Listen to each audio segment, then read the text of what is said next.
He says that God clothes the grass. He clothes the grass, and which today is in the field and tomorrow is thrown into the oven. God clothes the grass, it's true, with splendor and magnificence that would rival in parallel Solomon in his glory days. But notice that God clothes you with his presence.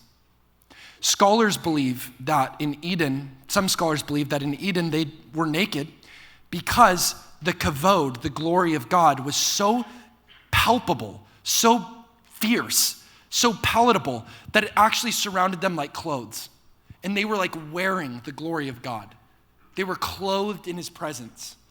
God walked with Adam in the cool of the day. They were like clothed in his glory. Some scholars believe that about the Garden of Eden. And what I think is so interesting is, yes, the grass is clothed with splendor and the flowers are attired in majesty that would rival Solomon, but we got to remember that we as humans are clothed with the very presence of God. We're clothed. We don't have to be lonely anymore. You'll never be less lonely than when you get alone with God. You might say, Ben, I'm anxious. I'm filled with worry today. I'm fearful because I have nobody by my side. I believe my vibe attracts my tribe, but nobody's coming my way. I feel alone. Listen, you will never be less lonely than when you get alone with God. Can I say that again? You will never be less lonely than when you get alone with God. And the moment you think God is isolating from you, he is infiltrating into you. The moment you feel like you're destined for solitude, God infiltrates you with solidarity. The moment you think God has left your side, you see a spear scar in his side because he promises that he will never leave you nor forsake you. He will always be by your side. He clothes you. He watches the raven. He sees the sparrow. He clothes the grass. How much more will he clothe you, oh you of little faith? He's with you. He's for you. He answers prayers at your behest. He fights battles on your behalf. So why would we be lonely? Why would we be anxious? The book of Proverbs says anxiety in the heart causes depression, but when we are clothed in his glory, like Adam walking with God in the cool of the day, it was great that in the Old Testament, some of the priests got to go into the presence of God, but now the presence of God is God into us. It's not what are you getting yourself into, it's who's getting himself into you. And because God is in you, he will never leave you. You will never be less lonely than when you get alone with God. Come on. Never lonely. We live in an era of public isolation. We're digitally connected, but biologically alone. You're sitting in a room alone. I'm sitting in a room alone with a glowing screen. We feel connected, but we're more lonely than ever. But God says, I am with you.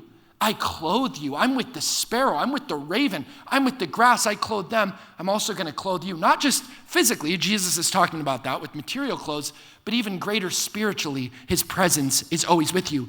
The psalmist said, even if my father and mother forsake me, then the Lord will take care of me. What does that mean? Even if those nearest and dearest and most loyal to you leave you, do not live with this label, I have fear of abandonment. I realize that you might be afraid of abandonment, but what does Jesus say? Don't fear. Don't fear. But I have fear of abandonment. That's not the label Jesus puts on you. He says, don't fear. Why? Because he will never abandon you. This is what Zion said in Isaiah 49. Zion said, the Lord has forsaken me and the Lord has forgotten about me. And God said, I have engraved your name on the palm of my hand. What an answer. Zion said, the Lord has forsaken me. The Lord has forgotten about me. And what is God's answer? He says, look at my hand. I've engraved your name on the palm of my hand. The same fingers that flick stars into existence engraved on the palm of my hand, your name, O Zion, I will never forget about you, he says. He's not going to forget you. He's not going to forget you. He doesn't forget the sparrow or the raven. He won't forget you either. And by the way, sociologists tell us all grief is a form of separation anxiety. Have you ever wondered why your dog panics when you leave the house? It's because dogs are related to wolves, and wolves are pack animals. And in order to survive in the wild, wolves, dogs, pack animals, they have to survive in a tribe. So too, we Homo sapiens, we featherless bipeds, we're a pack species. So we survive better together. And when we're alone in the wild, we fear that we're not going to survive. And so when somebody breaks up with you, why are you tempted to text them right away? Why do you have this urge to text them? It's an instinct because we're a pack species. And God said it's not good for man to be alone. Like wolves and dogs that are pack animals, so too we survive better together as a tribe. Paul, the apostle or the author of Hebrews said, do not forsake the assembling of yourselves together. So sociologists tell us all grief is just a form of separation anxiety. Did you hear that? All grief? Focus on the word all grief is a form of separation anxiety, but you don't have to have separation anxiety. Why? Because he doesn't forget about you. Your name is engraved on the palm of his hand, God said to Zion, because he clothes you. How do I know he'll do that? He clothes the grass. Why wouldn't he for you? Ben Courson here. Thank you so much for watching my new YouTube channel. Make sure to smash that like and subscribe button, share this video with all your friends, and hit that bell so you're notified every time a new video comes out. May the hope be with you.